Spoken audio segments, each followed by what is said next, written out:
Akka mul'atan daawwattoota JMN TV oduu guyyaa kanaan isinitti himaa oduu wajjin Anboontuu Raagaati. Oromiyaa keessatti galmeen barattootaa eegaluun himame. Hoogganaan Biiroo Barnoota Oromiyaa Dr. Tolaa Bariisoo galmeen barattoota bara 2017 magaalaa Mattuutti eegalchiisan. Jilli hoogganaa Biiroo Barnoota Oromiyaa Dr. Tolasaa Bariisoon durfamu godina Iluu Abbaa Booraa aanaa Bachoo mana barumsaa Booraa Booruu fi yaadannoo Hacaaluu Hundeessaatti argamu haala galmee barattootaa daawwateera. Baatii barattootaa caasaa barnootaaf qaamolee garaagaraa daa'imman umurii isaanii barnootaaf ga'e akka galmaan qindoominaan akka hojjetan himani. Jilli hoogganaa Biiroo Barnoota Oromiyaa Dr. Tolaa Bariisoon durfamu godina Iluu Abbaa Booraa aanaa Bachoo mana barumsaa Bu'uura Booruu yaadannoo Hacaaluu Hundeessaatti argamuun haala galmee barattootaa daawwateera. Maatiin barattootaa caasaan barattootaaf qaamoleen garaagaraa daa'imman umurii isaanii barnootaaf ga'e akka galmaan qindoominaan akka hojjetan Dr. Tolaa dhaamuun isaanii ragaa biiricharraa arganne ni mul'isa. Biirichi akka beeksisetti galmeen barattootaa har'a eegalee hanga qaammee 5 bara 2016tti kan geggeeffamu yoo ta'u bara barnoota 2017tti barattoota miliyoona 12 simachuun barsiisuuf qophii xumuruu isaa ibsuun ni yaadatama. Yaada muummichi ministeeraa Dr. Abiy Ahmed guutiinsa hidha haaromsa guddicha Itoophiyaa ilaalchisee dubbatan Masir mormite. Lubee Girmaa oduu dabalataa qabdi. Yaada ministeerri muummee Itoophiyaa Dr. Abiy Ahmed tibbana guutiinsa hidha haaromsa guddicha Itoophiyaa ilaalchisee dubbatanii Masriin mormite. Akka chaartara dhaabbata mootummoota gamtoomanitti Masriin dantaa uummata ishee eegsisuudhaaf tarkaanfii barbaachisaa ta'e fudhachuudhaaf qophii ta'u ministeerri dhimma alaa biyyattii himanii jiru. Masriin kana kan beeksiste ministeerri muummee Dr. Abiy Ahmed tibbana hidhichi guutiinsa waggaa 5ffaan xumuramuu isaa erga beeksiseen boodadha. Ministeerri dhimma alaa Masrii Badri Abdelaatiin xalayaa kaleessa mana nageenyaa dhaabbata mootummoota gamtoomaniif erganii fi yaada muummichi ministeeraa Itoophiyaa Abiy Ahmed tibbana guutiinsa hidhichaa ilaalchisee dubbatan guutummaan guututti akka hin fudhanne ibsanii jiru.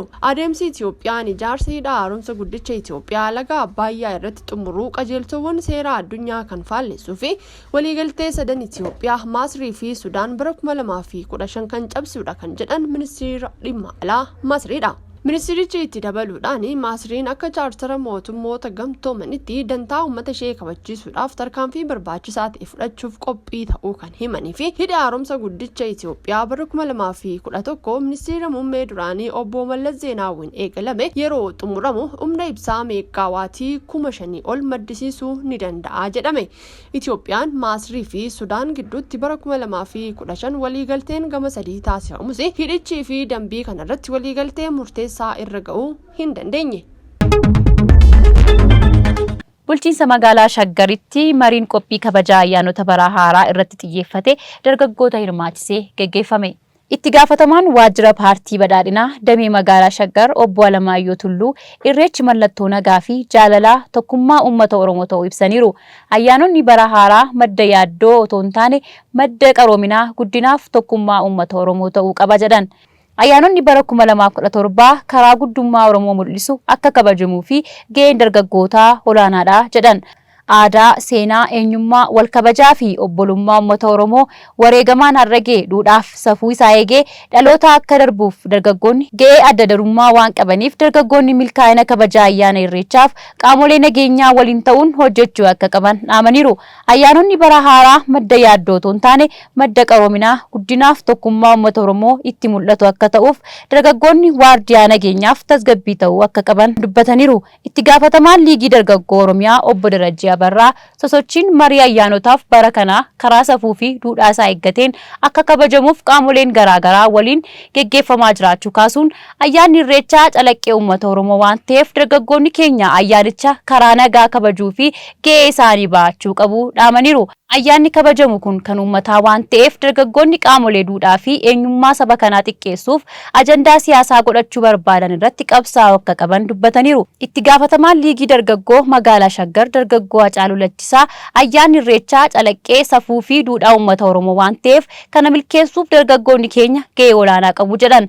Dargaggoonni dubbifnee yaada kennaniin irreechi nagaa, jaalala, tokkummaa, obbolummaa fi calaqqee uummata Oromoo ta'uu addunyaa irratti beeksisuuf karaa safuu fi duudhaa isaa eeggateen karaa nagaaf tasgabbii qabuun haa kabajnuu jedhan. Qaamolee nageenyaa hawaasa bal'aa waliin qindoomina naannoo keenyaa ni eegnas jedhaniiru. Hidhattoonni fannoo magaalaa Mattammaa to'achuu isaanii hordofee Sudaan daangaa Itoophiyaa waliin qabdu daangessite.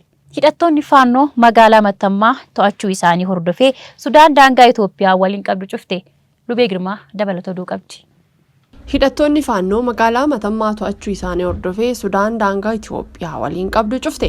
Hidhattoonni fannoo magaalaa naannawaa daangaa Itoophiyaa fi Sudaanitti dhiyoo argamtu Mattammaa to'achuu isaanii hordofee aangawoonni naannoo baha Sudaan Alqadariif jedhamu dilbata daangaa Galaabaat cufanii jiru. Miidiyaan Sudaan Tribune jedhamu maddeen waraanaa wabeeffachuudhaan akka gabaasetti aangawoonni Sudaan humnoonni nageenyaa Itoophiyaa hidhannoo isaanii erga hiikkatanii booda gara Sudaan akka galanii eeyyamanii jiru. Gama biraatiin ammoo miseensonni fannoo naannoo sana jiranis lammiilee Sudaan daangaa irratti qabaman gara Itoophiyaatti akka ce'an kan eeyyamanii fi walwaraansi Sudaan eebila bara darbee erga eegalee as lammiileen Sudaan 1000 lakkaa'aman karaa Galaabaat gara Itoophiyaa ce'anii jiru. Daangaan Mattammaa Galaabaat biyyoota lamaan gidduu jiru kuni sababa waldhabdee naannoo sanatti irra deddeebiidhaan uumamuun yeroo baay'ee cufamaa kan ture yoo ta'u, adoolessa bara 2022 keessa loltoota Sudaan 7 fi nama nagaa tokko naannawaa daangaatti ajjeefamuu isaanii hordofee ji'a tokkoof erga cufamee booda deebi'ee banameera. Egaan daawwattoota keenya oduu guyyaa kanaaf qabanne kana fakkaata. Qophiileen JMN biroon itti fufuu yeroo gaarii.